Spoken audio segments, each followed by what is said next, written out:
Hi, this is Suzanne in Ohio. Have a couple things I want to show you here.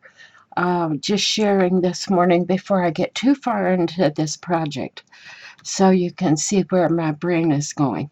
If you watched one of my other videos where I showed how to make this wreath, it's just kind of my invention because um, I don't know exactly if there's any other tutorial out there, but what I showed was how you put two rows of, you can see them right here, two rows of just running stitch around, and then weave your fibers in and out of that on the front until you get things looking the way you want them to look.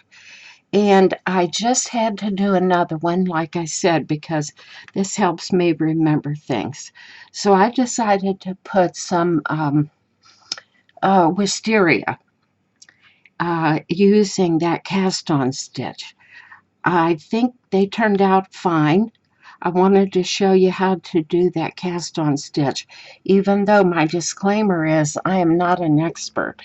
But I thought this was fascinating. So if you haven't had a chance to look up a video about a cast on stitch, do that because it will really add to your repertoire of embroidery stitches. So what I've got here is I still have my needle with pink thread, and I'm just going to quick show you a stitch down here, and that's what all these stitches are, the same stitch, except some are smaller, some have 2 strands, 3 strands, 4 strands, and then a double needle, and you'll see what I mean here in a second.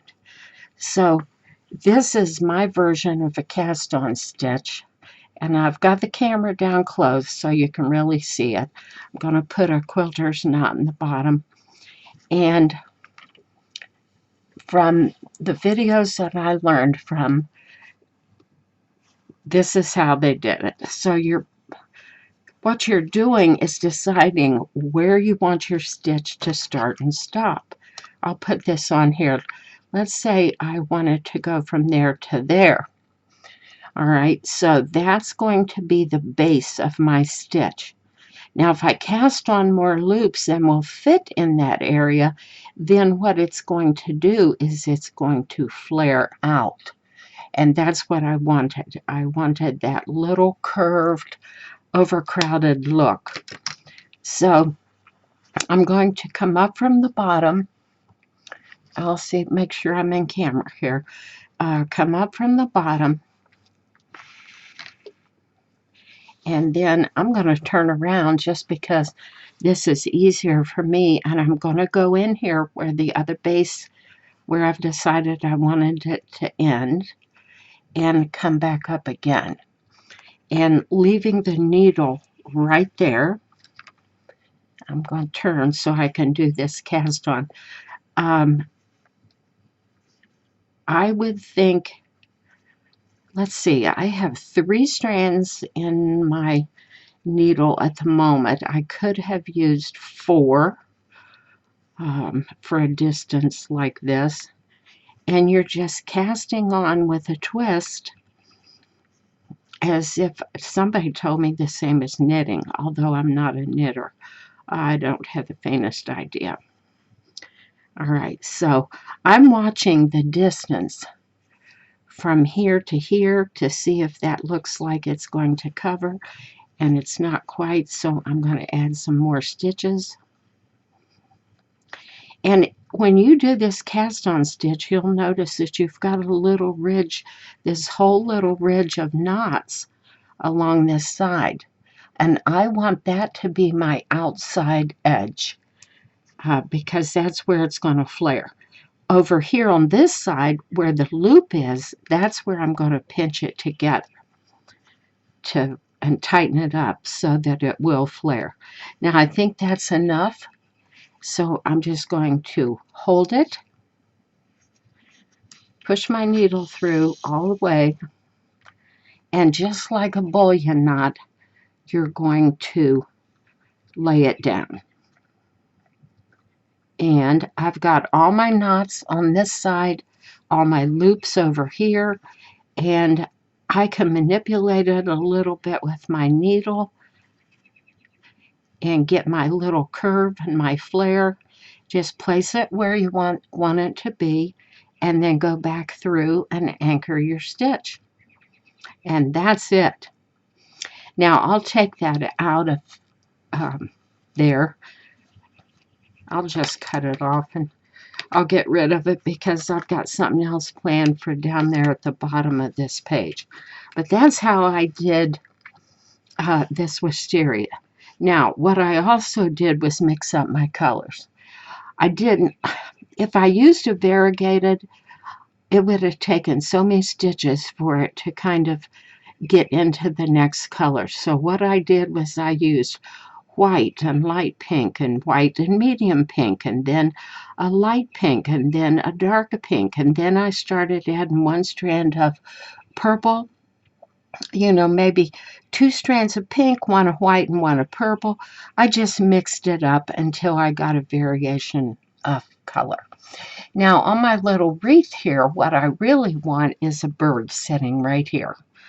So that's my project this morning, and I'll show you how I go about it. Under here, I have a piece of plain canvas similar to this one. I'm going to paint the bird on canvas. That's my idea. And very watery painting, just kind of an impression, and then I'm going to stitch long and short stitch over top of it. So I wanted a little bird kind of to sit right here in this area on the wreath. I'll just mark him off, and I wanted him to face this way, so I kind of wanted him to sit, maybe he would sit like that and his tail come out here. So I could do him like I did my Baltimore Oriole, but there's not enough hours left in my life to do that. So I'm going to partially paint him and then just add some enhancing stitches on top of him. So here's how I go about it. So I found a picture online and I just shrunk it down to what I thought was the approximate size. And I used my magic marker just to delineate the areas that I wanted to make sure I had on his body. And then I went to the window to hold it up to trace it on my fabric, and there wasn't enough sunlight at that moment in time, so I really just had to sketch him out by looking. But I think I got him pretty close. So here's my little sketched out bird. And then you can see here's my little, let me get him up here. He's pretty close. Now I just wanted to make myself aware of the different color areas and make sure I get the color placement where I need it. Now the one thing I did realize after I got started was I don't really have the correct shade of blue. So you and me together are going to try to mix this blue. I have some paint poured out here. This is Midnight and something else. I just chose a light blue because I know it has an element of white in it in case I need to lighten this. So it might even need a touch of purple, which let's see. I'm going to squirt out one touch of a purple because I can see a little tiny element of purple in that blue. And every picture you look at is slightly different, but I want to get somewhere close. Now I'm starting to think, I hope I have the exact shade of blue for my, in my embroidery thread. If not, I'll have to be putting 2 or 3 strings together to create that look. So I've got some water here, which I don't think you can see, but I'm going to put this over here, and let's just do this. And I'm going to start out slow and cautious because I just really want a thin layer of paint on here. And boy, you can get too much paint really too quick. On this plate, I've actually got enough here to paint about 15 birds. And this brown and this orange I'm going to mix together for that buffy color on his breast. And oh, I didn't get out any white. His breast does have a touch of white, so I'm going to need that. Kind of a dirty white. But you know, if my colors aren't 100% perfect right this minute, I can, there comes a bunch of polymer, I can add thread on top of them. Although I don't want to make myself I don't want to make myself a lifelong project here. Now, let's just put some water right here on the plate. Just water. And let's thin some of this out and see if the color is good, except that it does need that touch of purple. I mean just a touch. So let's see if I can get a little on my brush. And you can see that's 80% water and only 10% paint. So I'm going to, I can always go over the layers more than once, but if I can get it right the first time, all the easier for me. So I'm looking at my photo, looking at my paint here, and I just want more purple.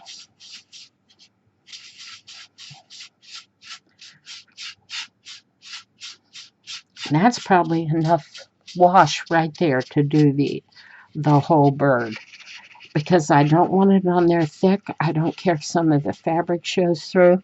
Now I'm turning my brush to get some of that loaded liquid out of my brush, and then we'll start.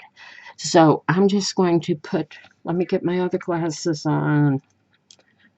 Sometimes I've got to have two pair. And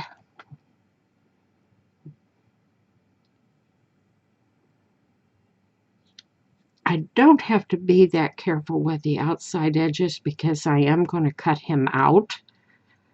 But I don't want to make a lot of work for myself. If I can get this right the first time. And I was thinking when I put his eye in here, the placement of his eye is the most important. All right, my blue's looking good according to my photograph. And I've looked at quite a few online. Now, this area right here, it goes from blue and down into that breast color, and that breast color kind of comes up around his neck. So I want to leave the blue very thin right there, and I'll intermingle it with some of that rust color. And every photograph was slightly different. And I know in real life, he looks totally blue from the back. So I hope everybody out there has been able to see an eastern bluebird. They are magnificent. So far, so good. Now, his shoulder in some photographs was definitely very bluey blue. And hey, this is not an ornithological test here. As long as I get him blue, I can stitch over top of him and with some thread, and he'll be a bluebird. But back to what I was saying. If you've never seen an eastern bluebird, they are stunning. And the cutest little things, and have been endangered in the East for a long, long time. So it's important to make sure, if you're a birder, that you do what you can to give them a nesting box and all kind of other stuff. They love mealworms. I've had them nest in my boxes and raise their young just because I fed them mealworms. That's their favorite food. And years ago, I had to order my mealworms online, and they came live, and you in sawdust, and you kept them in your refrigerator. But now you can buy dehydrated mealworms. Walmart and all the pet store or farm supplies, and everybody's got them. So I'm just very gingerly putting in some of these feather shapes because I don't want to lose the entire impression of his feathers.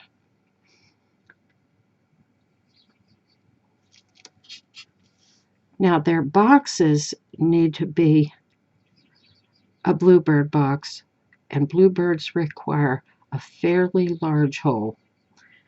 And the competition is with European sparrows, house sparrows you might call them, because they like the same size hole and the same size box. But a lot of times the bluebirds will be aggressive, and they'll take a box away from, or vice versa.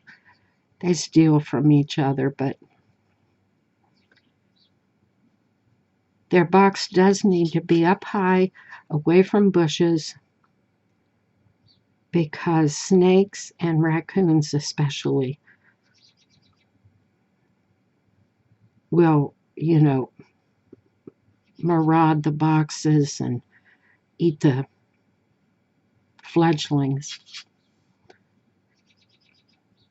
Now, I want you guys to realize I'm painting upside down, which that is not.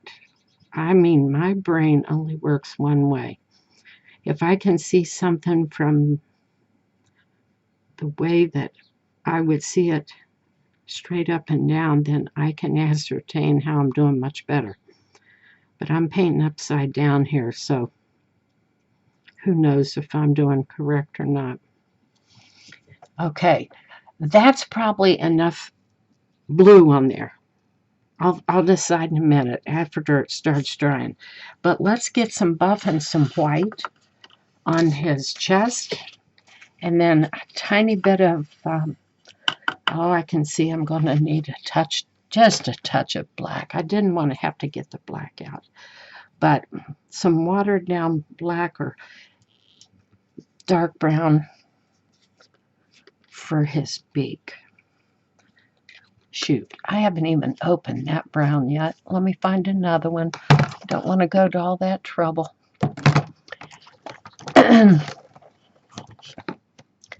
Most of my paint's in storage, but I do have enough of a selection here I can kind of mix. Okay.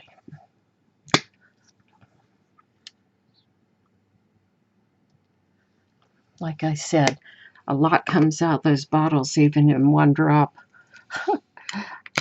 I could paint bluebirds all day with everything on that plate. So let me just get a little bit of runny something here, put it in the middle, get a touch of black. And I mean, all that took was just enough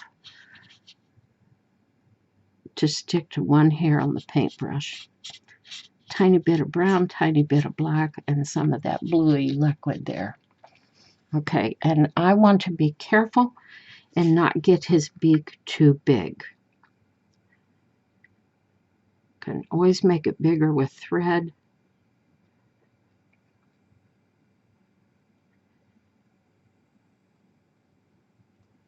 And I don't want it totally solid.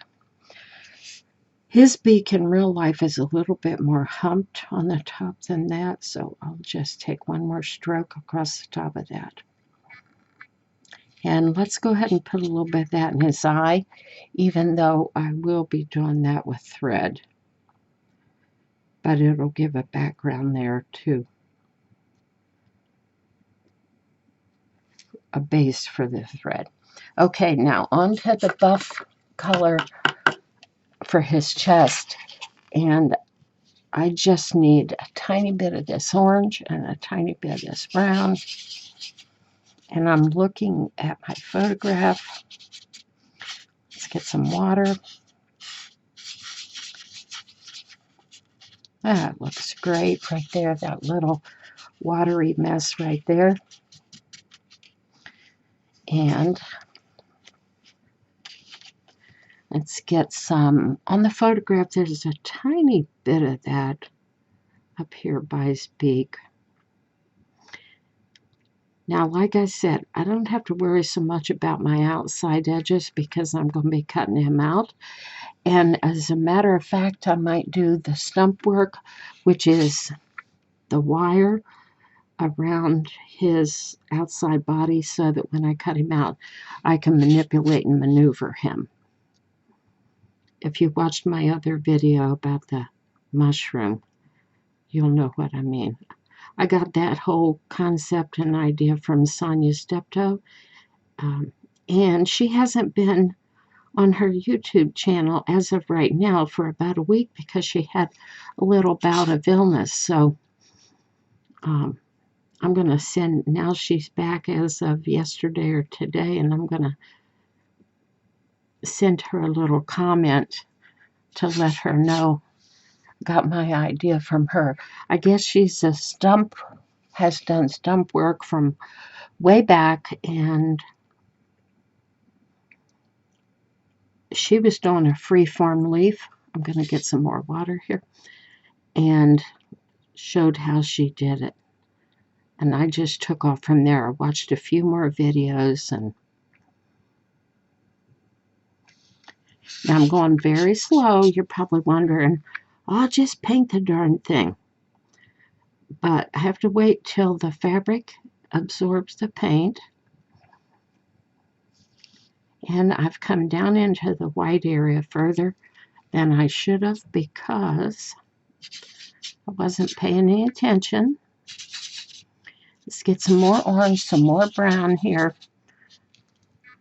A drop of water.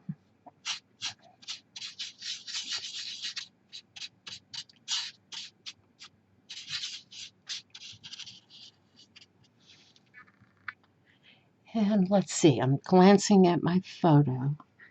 It's pretty buffy colored all the way down here.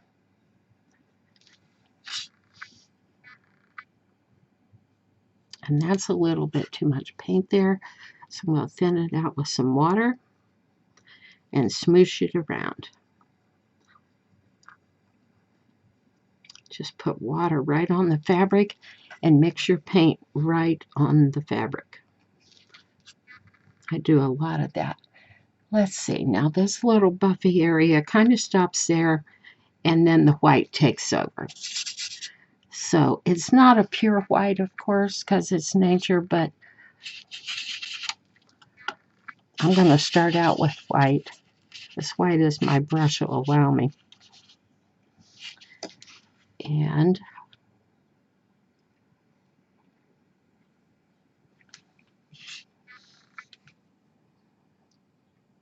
a white, if you water it down, put it on fabric, it does something odd.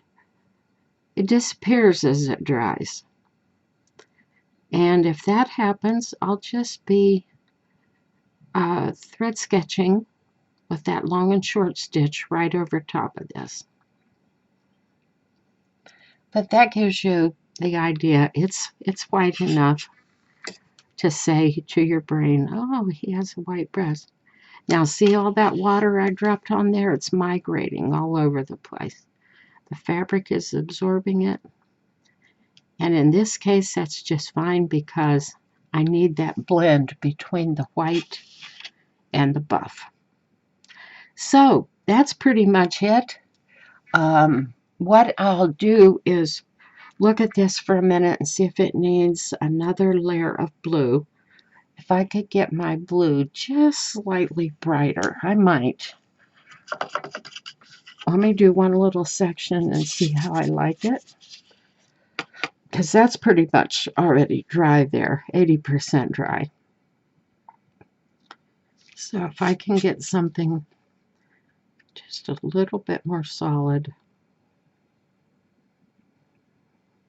give it a little bit more contrast. Just the top of his head, down through here, through this wing, maybe his shoulders. Yeah, his shoulders. And I can see my blue paint is migrating out into the buff. Now I can fix that as soon as it dries. So I'm going to stop there. And the next time you see this little bird, he'll have some embroidery stitches on the top of him. I don't know how far along I'll be. But there you have it for today. That's my effort for today. So this piece I'm working on, you know, the wisteria and this bird, I don't know if I'll make a second page from my Roxy's Journal of Stitchery, or if I will just put this on the front of a journal. I've got a couple journals ready that need covers, so you might see this on my Etsy site. Anyways, well, listen, folks, thank you for watching. I appreciate it. I hope it gave you some ideas, and I'll be back real soon with the next stage of this. Bye for now.